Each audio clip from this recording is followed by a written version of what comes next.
Students, आगे बढ़ते हुए अब हम करेंगे उदाहरण 2।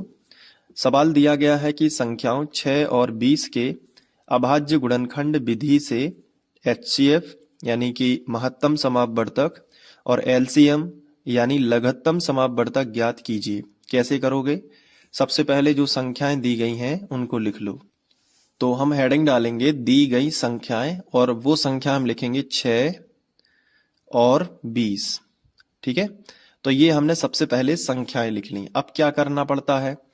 देखो, चाहे एचसीएफ निकालना हो हमें, चाहे एलसीएम निकालना हो, हमें सबसे पहले उनके अभाज्य गुणनखंड निकालने होते हैं। तो हम यहाँ पे हेडिंग डालेंगे संख्या 6 के अभाज्य गुणनखंड।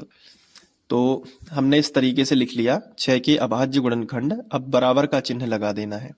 अब 6 के अभाज्य गुणनखंड निकालना है, तो रफ पेपर का यूज कर लेते हैं।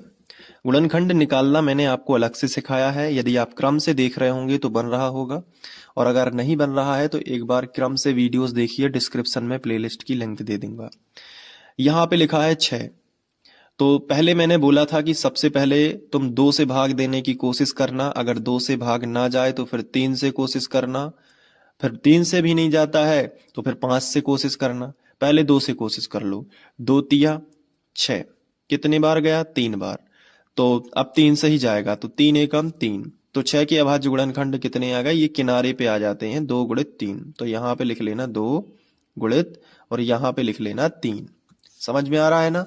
तो 6 के अभाज्य गुणनखंड हो जाएंगे 2 गुणित 3। अब 20 के अभाज्य गुणनखंड, क्योंकि जो दूसरी संख्या है वो क्या है? 20 है। तो नीचे लिखोगे 20 के अभाज्य गुणनखंड। तो 20 के अभाज्य गुणनखंड हम कैसे निकालेंगे? बहुत ही सरल है, देखो बहुत ध्यान से।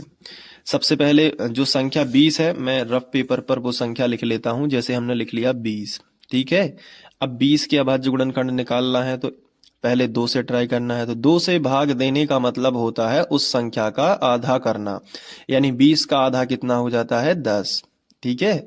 और फिर 2 से भाग करेंगे तो फिर 10 का आधा 5 हो जाएगा। अब 5 का आधा नहीं होता क्योंकि दशमलव में नहीं चाहिए, तो फिर 5 से ही भाग दे दो। 5 एकम 5। तो पहले 2 से भाग दिया तो 10 बार गया, फिर 2 से भाग दिया तो 10 में 2 पंचे 10, 5 बार चला गया। फिर 5 में दिया तो 5 एकम 5। अब जो 20 के अभाज्य गुणनखंड आए हैं ना, 2, 2 और 5, वो तुम यहाँ पे लिख लेना।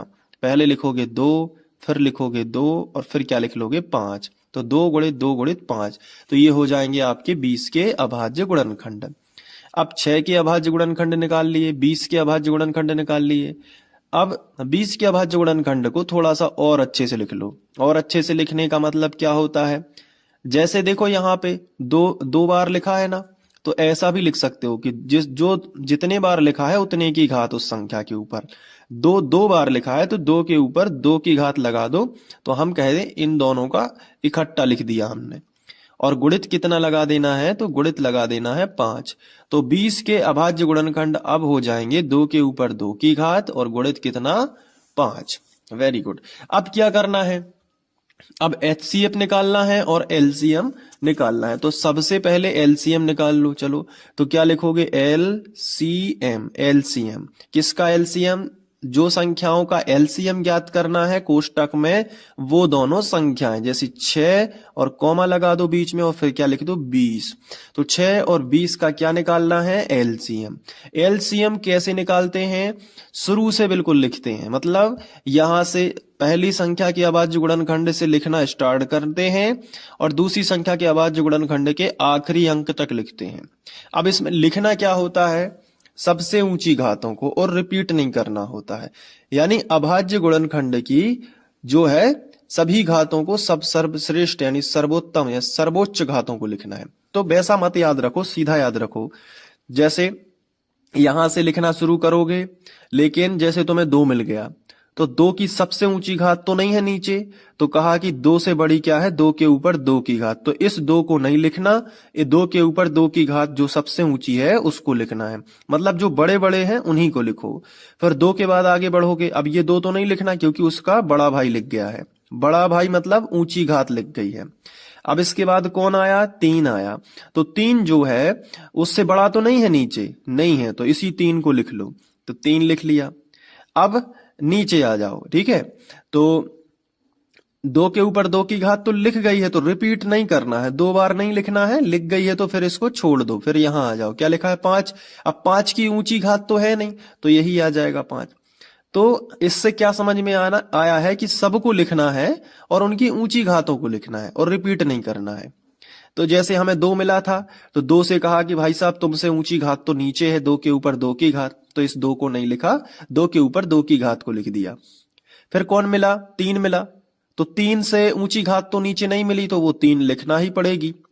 फिर नीचे आ जाएंगे तो 2 के ऊपर 2 की घात लिखी है तो ये तो लिख गई थी, तो अब फिर इसको छोड़ दिया, फिर किसको लिखा, 5 को लिखा। तो यात्रा शुरू यहां से करनी है, पहली संख्या के अभाज्य गुणनखंड से चलते जाना है, बस चेक करते जाना है कि कोई ऊंची घात तो नहीं है या फिर कोई रिपीट तो नहीं हो रहा।